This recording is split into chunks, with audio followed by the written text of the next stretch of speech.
Hello and welcome to another episode of Tuesdays with Tally. This is episode 29 and I'm your host, Brian Tally.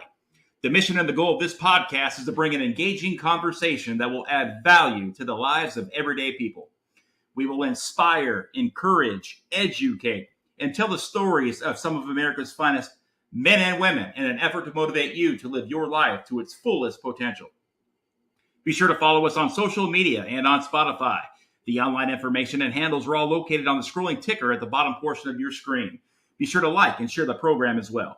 You can also support the program by going to Anchor FM or Spotify and clicking the support button. Folks, I want to tell you about this new streaming platform that we are now a part of. It's called Americonic.com. You can watch this video podcast along with others like it. It also has classic movies and TV shows, with new content being added and growing nearly every day. Join today by subscribing to Americonic.com and using the promo code TALLY. That's TALLY, T-A-L-L-Y.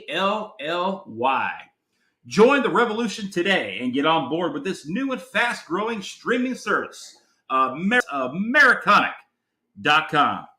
Folks, we have a very special guest joining us on today's program. Today, we are joined by Steve Moon, who recently directed a film called Out of the Fight. It's a movie about post-traumatic stress and veteran suicide. Steve reached out after coming across this podcast online and asked to come on the program to talk about how he is helping to combat veteran suicide. Steve highlights that this movie is based on actual events and is already making a huge impact with veterans and their families. Steve Moon began writing, producing, and directing independent feature films in 2000. He has produced and directed 5 feature films, nearly a dozen short films and music videos, and often assists other producers behind the scenes with locations, casting crew, and much, much more. With that, we are honored to be joined by Steve Moon. How are you, sir? I'm good. Well, honored. I'm the one that's honored. I'm honored anytime anybody wants to have anything to do with me. I need to update my bio. I am now up to 31 films that I have directed and just going like gangbusters. So I need to update my biography. Yes, sir. Yes, sir. Thank you for having me. This is an honor, big time. Oh, yeah. When you reached out, I, saw your name and I didn't recognize the name. And then I saw, the email and what did I do? I went right to Google and I Googled you and I'm like, wow, this guy's pretty incredible. I went to your trailer. I saw that this trailer of the movie Out of the Fight was there. And I started to watch this and I started to get engaged with it. And, and I saw all the honorable things that you have done within the veteran community. And I'm like, of course, I'd be an idiot not to have this guy on my show, of course. Thank you. So again, I sincerely appreciate you reaching out. And, like I said, man, hopefully this show will help veterans and first responders and really anybody for that, to help them get through some of the darkest times, of perhaps their life and to fight their own demons and to stand up in the face of adversity and to take that first step in asking for help to live that life that you're intended to live. Oh, sure. Absolutely. Absolutely. And the first step is always, you said it's that first step. It's when, I don't want to compare it to alcoholism or anything like that, but when you admit that it's bigger than you, then I think that starts the process of healing. That starts the process. Yeah. Sure. And when I say the first step, post-traumatic stress, anxiety, depression, for me, I lived in a chair for years and years and years. I self-isolated in a room and I ate pills and I struggled to get through most days. And I was a broken man. And one day I said, I've got to put it all into God's hands and I need to get my life back to being Brian Tally again. So I had to take that first step. The only person I realized that was going to save me is me. And that's it. Taking that first step, doing what it takes to get 1% better every single day, to get 1% better today than what you were yesterday. You start to build this. And then all of a sudden you start to see this blueprint. All of a sudden it starts to open up for you. And then you start to see life through a different set of eyes. And you start to get this gratitude. And you start to have this overwhelming feeling of just joy and that peace. Not all days are easy. We have our tough days. But Lord willing, we get 1% better every single day, and we do what we can to make a difference in our own lives and in the lives of others. Oh, amen to that. Could not agree more. I don't know the Bible verse, but I grew up, in the church when you're going through the vacation Bible school, and there's a song. I'll age myself back in the 70s, 80s. That there's a peace that passes understanding down in my heart. That's the lyrics, but I know it's from a Bible verse. But it is. You do that 1% and 1% and 1%, and you can't explain to people. You've been through everything. You've been through torture. You've been through hell and back. But how are you still holding up? And God does give you that peace when you can't explain where it's coming from. Because I'm the same way. I suffered. And I still suffer from depression, but I suffered from depression that was debilitating, 18 hours a day on a couch. Couldn't get up, but that stemmed from a bad divorce, which is another time, another place. But I have two daughters, and through excuse me, through every fight and every trial that I went through in court, over the period from they were 7 and 4 to the time they were each 18, I've seen them less than a year. These are my daughters. Less than a year, but every time I would go back to court, he can see them whenever he wants to. Here I am begging. I've got a gun in my mouth, and I'm sitting here begging to see my kids, and you're saying no every single time, but then I go back to court, oh, no, he just never asked. And so that's where the depression for me, but again, neither here nor there, but I get that. And I get how do you get through? How do you get through this? And you do just get that 1% and 1%. And when you can give of yourself and you can take that testimony and share it with somebody else, maybe leave out the details, but you can share your testimony and how that walk of faith is hard, but there is another side. And that's what it comes down to. Yeah, absolutely, man. I couldn't agree more. Life is hard, and, and we all struggle. But it's how you deal with that struggle that will ultimately define who you are, and will define the legacy that you leave behind for your family, for your children, for your friends, your loved ones. But we have so much to tackle here, Steve, and I'd like to get started. This episode is going to be tough for some, but at the end of the day, we are here to help raise awareness and do our part to end veteran suicide and first responder suicide and civilian suicide and suicide, period, from the wounds of war, from post-traumatic stress. So what was your childhood like, and where did you grow up? I grew up in Birmingham, Alabama. Grew up in the 70s and 80s, and childhood was great. I mean, childhood, was never spoiled, anything like that. But I had my dad, worked. He was in the trucking business. He wasn't a truck driver, but he did billing for a trucking company. And my mom didn't work, but my sister and I were growing up until my dad had to change jobs, lost his job. He found another job, started working nights when I turned 13. That was a pivotal time for me because that's when my mom had to go back to work full time. She got her master's degree. She started teaching, but with my dad working from 4 o'clock in the afternoon till 4 o'clock in the morning, and then my mom working from 7:30 in the morning till 3:30 in the afternoon, they never saw each other. Suddenly, my hero, my dad, that was a deacon in the church, was my baseball coach, was, hey, Tig, call me Tig, from Winnie the Pooh and Tigger 2 to this day, he still calls me Tig. He was the encourager. And then my mom, always there for the PTA meetings, always there for, the choir stuff, or just driving me into those programs like we were talking about earlier, vacation Bible school, things like that.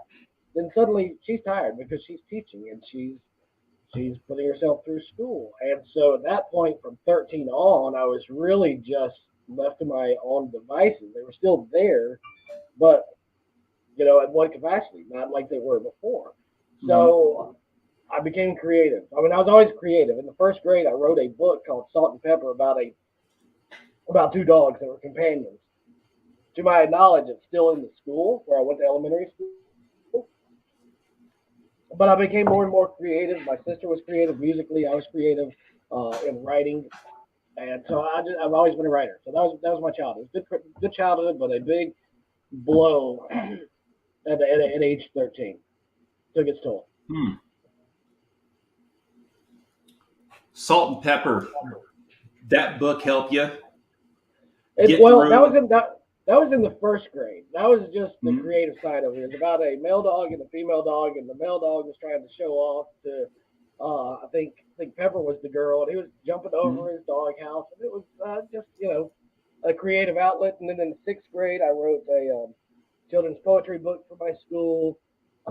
By the time I was in middle school and high school, I was just always writing, always very creative. It was an outlet for me, especially in high school.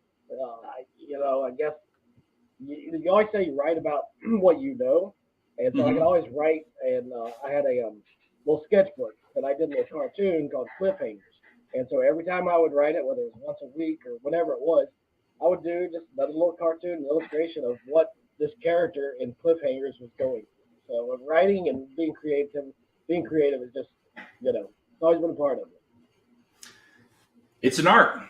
It really is. It is. It is an art. Some people got it, some people don't. And it looks like you had it at a very early age, and you were able to develop into who you are today. And so that leads me into my next question: is what inspired you to get into the filmmaking industry after all of these, books and children's books that you were doing, from jumping from the book stories to actually filming something on set. I guess the long story short, the best answer I can come up with, because I've been asked that before, whether it's a podcast or just people that I know. Um, Number one, anything and everything that you watch on TV, you always think you can improve on that. You always think, okay, well, there's a different story, or I would have done it this way or that way. And I always wanted to be a director in the country music videos. So that was my start. I didn't know what I wanted to do in college. I had no idea because I don't want to be a journalist. Nobody's telling me how to be an author. I don't understand any of that because my dad Hmm. was like, just graduate. And then my mom was like, well, you don't want to be a teacher. So I had no idea what I wanted to do. So I ended up being a graphic designer, but I was always a better writer. And so I wanted to work in advertising. Well, it was hard to get into advertising. It was a challenge. So I started writing commercials. And then from there, I started writing scripts. And around 1996, excuse me, I have a chronic cough. In 1996, It's okay. I had several agents in Hollywood, about 9 different agencies that were representing my work. And so I wrote something that was about firefighters and smoke jumpers. And I had a little historical homage to the original backfire that was set. I think the guy's name was, I want to say Duke, but that doesn't sound right. Anyway, so long story short, I had a script and it was about smoke jumpers. About a year and a half later, late 1997, I see a trailer for a movie called Firestorm starring Howie Long. And my then wife at the time, I'm like, that's my movie. Somebody has taken my story and they have developed a movie. And now 20th Century Fox has released this movie. So every time we see an interview with Howie Long or a member of the cast, there's Firestorm staring me right in the face. They even used some of the characters' nicknames.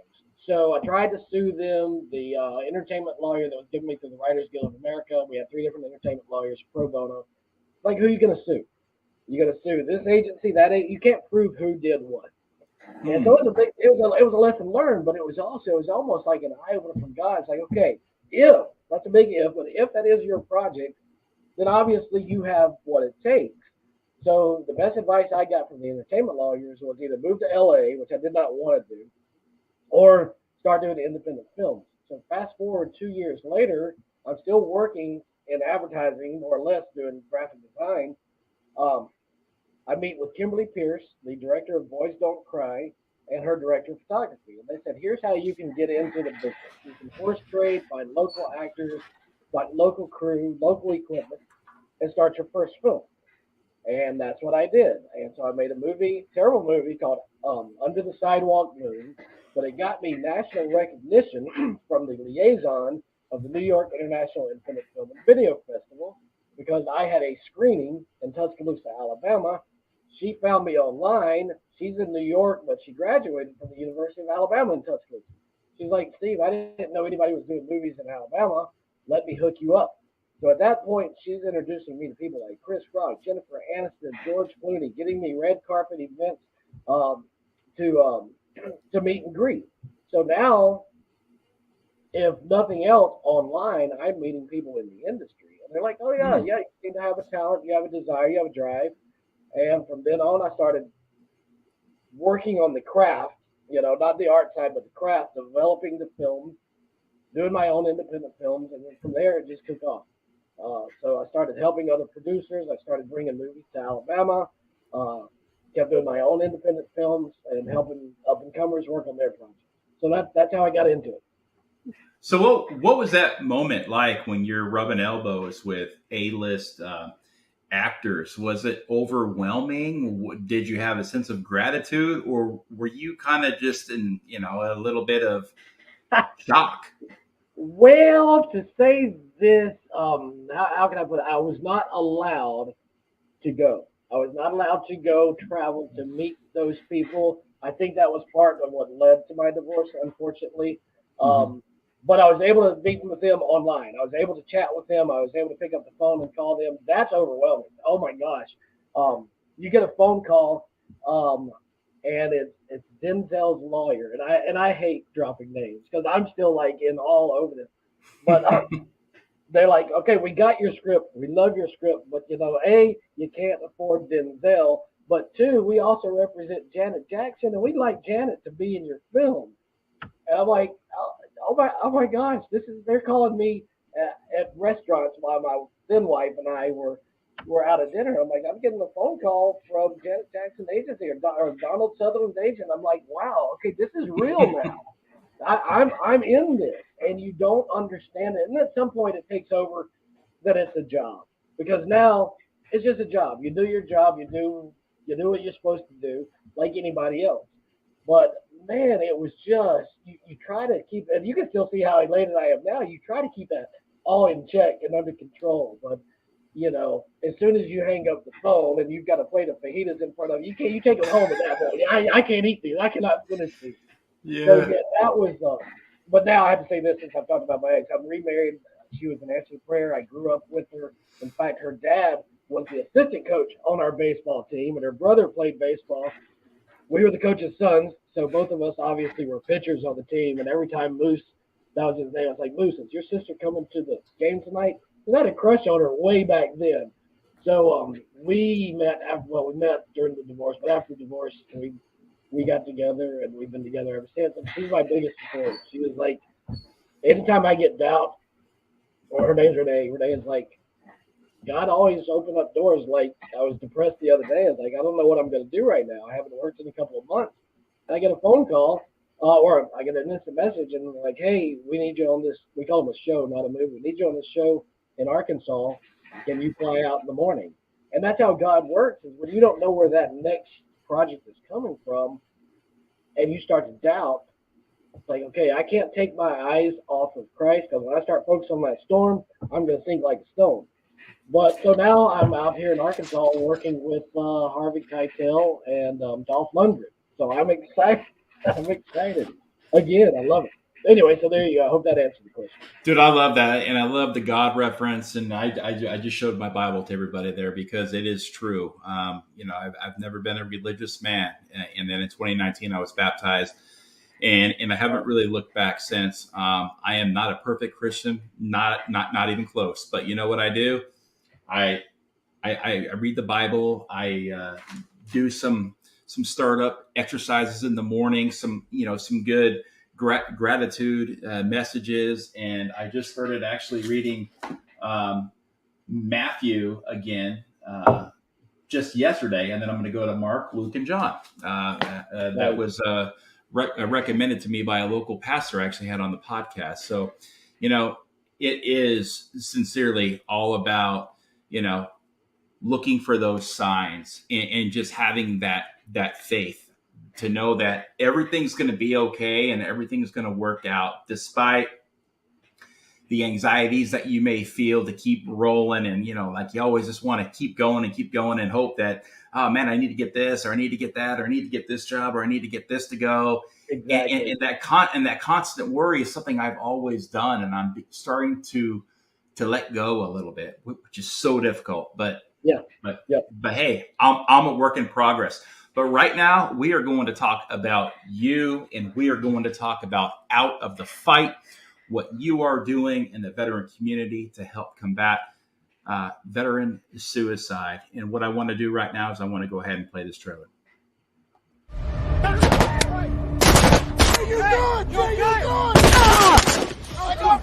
Where are you involved here? Sergeant Jason Pate, U.S. Army. Sergeant Randy Mitchell.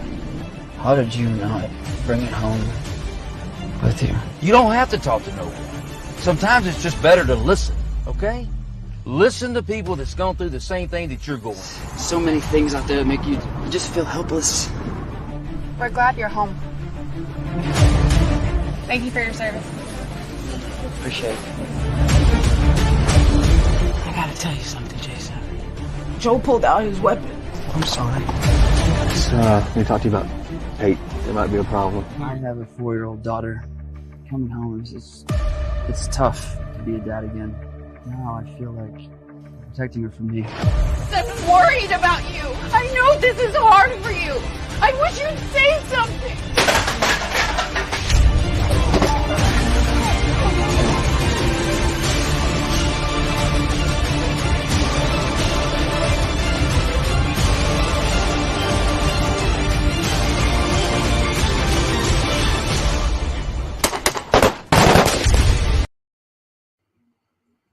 What a remarkable and impressive trailer that was for Out of the Fight. What inspired you to create this film, Steve? Well, originally I had written it to be more self-serving, not self-serving, but I'd written a project called The Other Parent, which is about non-custodial fathers and what they go through with their depression and things like that. And then I was like, this is bigger than me. I'm not doing this. So many of my friends from high school didn't go to college. Where I grew up, most people just went straight to the military. And I still kept in touch with everybody. And my brother-in-law, although not military, committed suicide in 2004. And that just took its toll on my sister. It took its toll on his kids, our family, everything. And so I started writing just about, the more research I did, because I'm not a veteran. My dad's a veteran. I'm not a veteran. But I just started researching what they went through, and then the depression seemed to be that common factor that we all share, whether you're a divorced dad, whether you lost your job, or whether you're a veteran, although the veterans see it through different eyes, because I can't imagine what they went through. So I started writing that, and a friend of mine was Judy Norton. She still is. She played Mary Ellen in The Waltons. She and I had worked together. So she came on board. She has a role in the film, and she helped me write it kind of as a polisher kind of thing. And I just started interviewing family after family. I will say this, Jan Friedman in Denver. She is the biggest advocate for veterans that I have ever known or ever met. And she really was the fire and the inspiration behind getting the project done. So she had connected me with places like Mission 22, TAPS, and all those nonprofit organizations, and they introduced me to families. So I just started, because I'm a historian. I love World War II. I'm starting to get into Vietnam history, but just the whole talking to these families, they all shared one common thing, and it wasn't Hollywood. It wasn't, oh, well, he saw his buddy step on a landmine, and he came back, and he was never the same. And I'm not diminishing that at all, but it was the same. It's just we come back to a world, to a country that, okay, I used to serve, but now what do I serve? I'm not, I'm out of the fight. I'm no longer in that service. I'm no longer able to do what I was doing over there. When we come back to the States, the worst thing I have to decide on is what to make for breakfast. And before that, it was like, okay, what do I do overseas? What do I do? I'm every day I have to not kill somebody or kill somebody or not get killed, and just developing that story and that script, watching what all the families went through. That's what was behind it. Yeah, and I've got to agree with you. Jan Friedman is a sweetheart. She is a true champion for all veterans, and one hell of a veteran advocate. And her strength is remarkable. Yes, I mean, I have so much respect for her, and I admire her deeply. So, hello, Jan. We love you. And stay away from the chandeliers, Jan. Get off that chandelier. We don't do that anymore. Ask her about the chandeliers. Jan, we love you. And I know you're out in Denver. And so we just want to say hello to you on this special podcast. Steve, I want to know what it's like to film a movie that is, I mean, this movie, you're not holding anything back. I mean, there's a pistol at this soldier's head. He's going through some very, very hard times. The bottle of alcohol, it is vulnerable. What was it like to marry up with some of these actors that fit these roles so well? Like, what's the selection process like when you're making a film like this? Well, I started casting the role of Emily first. That was the wife, because every story again was that support structure. It was the support structure that ultimately was the catalyst, if not the hero, that got the heroes through what they went through. So when Jordan auditioned, she was probably the first one that auditioned. I didn't need to see anybody else because I was working with another girl out in Denver, another lady who we kind of based that character on. So they had spoken and they just hit it off. And Jordan was able to tell her story. So I didn't really look. I looked at other actresses, but I was like, they're acting. Jordan is this person. And so then when we shot, when we cast for Jason, I was working on another project and I still hadn't cast the main character. And when I found that guy working in Tuscaloosa, Alabama, I was like, this guy is our guy. This guy is Jason Pate. His name's Randy Wayne, great actor. We made him the offer and he read the script and said, yes, I'd be honored. I would love to do this. And then when you see all the battle scenes were combat veterans out of Mississippi. Joe, the guy that put the gun to his head, that's a true story. That really happened. But Christopher Heskey in Mississippi, he organized all of that. I didn't even direct the battle scenes. I just directed the cinematography and told my director of photography what to shoot. I'm like, I was not there. I want you guys to go out there and do exactly what you would do. Talk about what you would talk about while you're out there. And I'll take care of the rest in post, but you guys, you go out there and just be you. So every story that's in there, the only thing that's not true, because it's all based on the actual event. The only thing that's not true, the main character, Jason, and the other character, Barry, never met in real life, but what happened with their stories did happen. So to answer your question, to direct that is it becomes organic. Because when you, I'm an actor's director. I let the actors bring out what they're supposed to because that's their craft. I'm not an actor. I don't even know if I'm a director, but I can pull out what needs to be done to tell the story because I want to tell Hollywood. I had so many distributors while we were developing the script that said, oh, you can't do this. You need there to be a reason why he's committing suicide. And then you need to put him at the end of the movie that he needs to go back to his unit and save a village, or maybe he has a daughter or maybe there's a daughter out there in the village where he's serving that reminds him of his daughter and he has to rescue her. I'm like, it doesn't work that way. There's no stories like that in the script. So when you let everybody just be real and they take it upon themselves to become those characters, it works itself out. And I know that sounds funny and cheesy, but it does. It works itself out. So this is very real and it's very raw.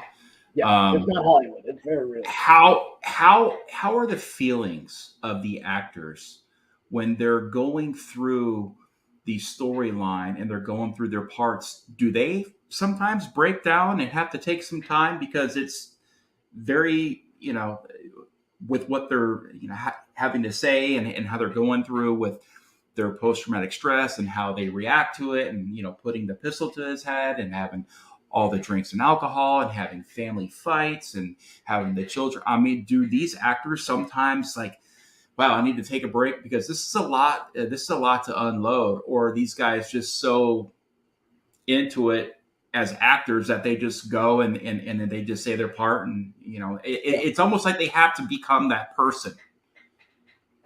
You answered your own question. Yeah, because we joke around all the time that we make pretend for a living, but this was not pretend. This was real. And the actors absolutely are no longer actors. They are that person. And for the most part, you give them that space. You just, you wear your headset like you're wearing. You give them the action. You give them, they already have their motivation behind each character, what they're supposed to do. But there's one scene where I call it a oneer. We call it a oneer in the business. Jordan, who plays Emily, her name's Jordan Jude. She's at the end of a rope. I won't give her the details of the story behind it, but she's doing her laundry. She's putting her kid to bed. And Joe Walker, my director of photography, I'm like, Joe, just follow her around. We could set up little, different scenes in different rooms where we were filming inside the house and cut. We could edit it to where we're putting in somebody's face. But if we follow her around with the camera, we bring into the audience what she's going through. And at the end of that scene, she absolutely broke down. She said, get the cast away from me, get the crew away from me. I just want to sit here and hold your hand and cry. And so we sat there at the foot of the bed where the final part of that scene takes place. And the first thing she said is just thank you for letting me be a part of this film and letting me bring something to Emily. And then also is I just went through what she went through. I just need a moment to cry. So she was no longer an actress. She was that character. She was that real person. And that happened with, practically everybody that we worked with. When Joe's character pulled the gun to his head, he didn't want to talk to anybody after that because Chris is a veteran and he's been through the depression and he's been through all that. He's like, just let me be alone and let me decompress.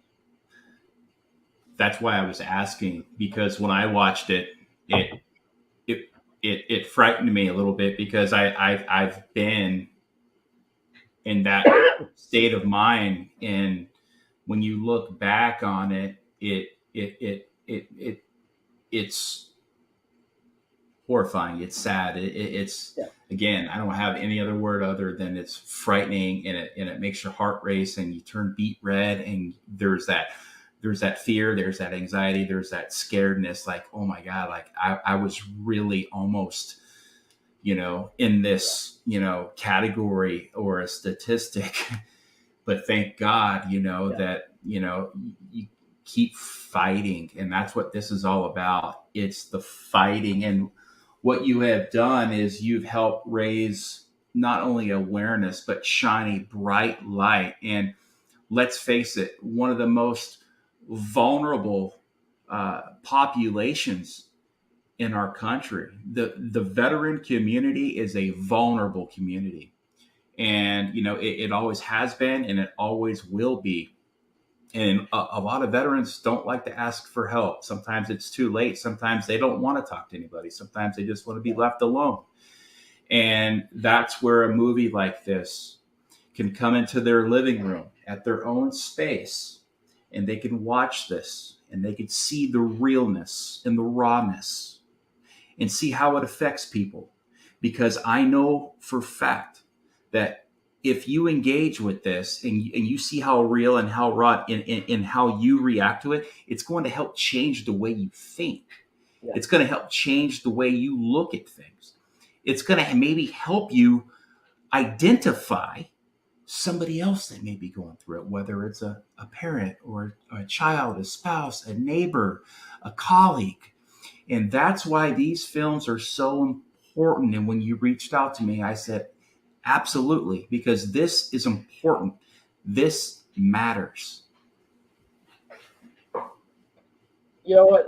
I'm so glad you said that, because it is raw. If you're going into this expecting Hollywood and the Mark Wahlberg and all of this, it's not that movie. This is real as it gets, because again, it's all based on true stories, and we combined what everybody went through to one central theme, and that was just the emptiness and the loneliness. And there's no one particular thing that you look for, because look at Robin Williams. one of the greatest comedians out there, but you would never know underneath the surface that he was going through suicidal depression. So a lot of times you just have to be there. In the trailer, the character of Randy, this character named Randy, ironically, played by Chris Malnax. And Chris Malnax plays a detective and former, well, not former Marine, once Marine, always a Marine, but he tells them, sometimes you just have to listen. Sometimes you just have to be there for somebody else and don't do anything. Just listen. You don't have to understand, because nobody's going to really truly understand what you've been through. But if you listen and you're there for them and you don't ostracize them and you don't say, well, get over it, or just be happy, because the opposite of depression is not happy. I don't even know if there is an opposite, but just be there for them. And I want to say this too, the title Out of the Fight, if you watch the movie, there's a line that Chris Malnax gives about out of the fight. Out of the fight means you are out of that suicidal fight. You're not having that fight anymore. But there is redemption in the movie. So it's not that we're out of the fight mentally where, oh, I've got to kill myself, I've got to commit suicide. It's like, I'm out of that now. I see that there is that light at the end of the tunnel. I see that there is something more than me that's in this, and I'm out of that. And it's not this miracle redemption, because everybody looks for, hey, I want to see this miracle redemption, but all of a sudden this is going to go away. But for Emily and for her husband Jason in the movie, you see that they are well on their way to being out of that fight and into the light, into that new destination, and we're going to start over with that new 1% today and 1% tomorrow. And you see that, I think you see that in the film. No testament to me, but a testament to everybody that was behind the scenes of making this movie, all the way down to Chad. Absolutely. And, you see, out of the fight, there's so many things that come to mind. It's like you're in the fight overseas or whatever it is, fighting, and then you get removed and you're out of that fight and you come home to fight another fight. And then you get out of that fight, and that's your healing stage. Exactly. So it's as if it's a 3-step process, the way I'm kind of bringing this all in for it to make sense in my mind. And really, at the end of the day, it is truly remarkable, the movie that you've created here, and even with the title and the scenes and everything else, I know for a fact, and you already know it to be 100% true, that it's already saving lives. Yeah. Do you have some testimonials that you would like to share with us, that a special moment that maybe somebody called you and said thank you? Collectively, yes. All of the families that were involved behind the scenes have seen, well, I don't know if they've all seen it, but the ones that have responded to me were like, thank you for making this. Thank you for not compromising when the distributor wanted you to make this Hollywood. Thank you for telling the story that was my son, that was my daughter, my spouse. And to have everyone say that it was real, to me, meant more than anything. Because I thought, all right, what if I fail? What if I don't tell the story that they want to see? Because again, if I had Hollywoodized it, yeah, it may be in 1,000 theaters. But what good is it putting it in 1,000 theaters if one of those family members said, "Wow, you screwed up the story. That's not what happened." So yeah, just seeing that was like this oh wow moment that, okay, I've not succeeded in a whole lot of things, but I think I've made an impact. And then to get a phone call from the Gary Sinise Foundation right before COVID hit, would you like to show this film at an event that we're having? I think it was December 2019, 2020. We're having an event in New York. We would love to start with your movie. Unfortunately, that event never happened. But to have that, and then to have emails coming back from liaisons with the Pentagon saying, we love this and we want to show this to our veterans, and to have the VA groups. We have all 55 VAs. I thought there were 55 VA groups across the 55 VAs across the country that said, we want to show this to our veterans and their families. You don't know how to respond to that, because to me, I was like, hey, I just made this movie that devastated all of us on crew, because at the end of it, when we filmed it and we were done, we were all broken, and we're just filmmakers there for 3 weeks. You guys have been out there in the fight for 3 years, so it was I think that's the biggest honor, is that we were just allowed to do it. Yes, by reopening those wounds and pulling off of those scabs and making yourself vulnerable to get through something that will impact the lives of millions. And that's why folks like you and actors and just regular everyday people who advocate for mental health, who help motivate and inspire others, play such an important role in this life we live.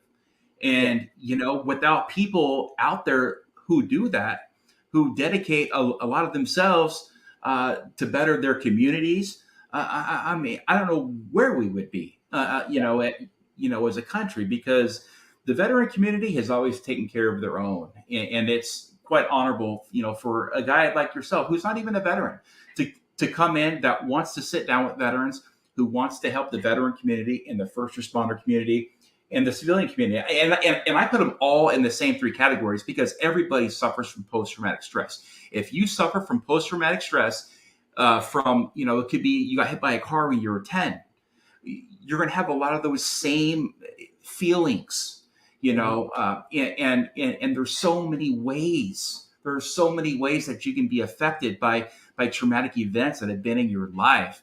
And, the ones that happen overseas are horrifying and they're very bad, and they react in a different way. Or maybe a police officer, what they go through, and firemen and EMTs and nurses, ER doctors, they see a lot of stuff and they fight their battles a different way.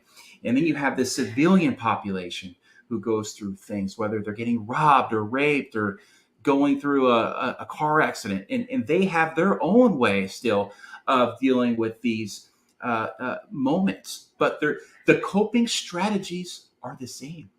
And people need to, the coping strategies are the same. We all suffer from it. And if you say you don't, you're lying to yourself, because we've all been through traumatic moments. And it's how you work through it and how you get through it. And those steps that you take to get there, to get that 1% better, again, will define who you are, in your legacy and so on and so forth. First of all, man, I would like to thank you so much, for joining us today. This has been a great conversation. How can our listeners help you, Steve? That's a loaded question. To help the veterans, they can. This is where I have to plug the movie now. It's on Amazon Prime. It's on iTunes. It's on most digital platforms. Just go watch it. We have an Out of the Fight Facebook page.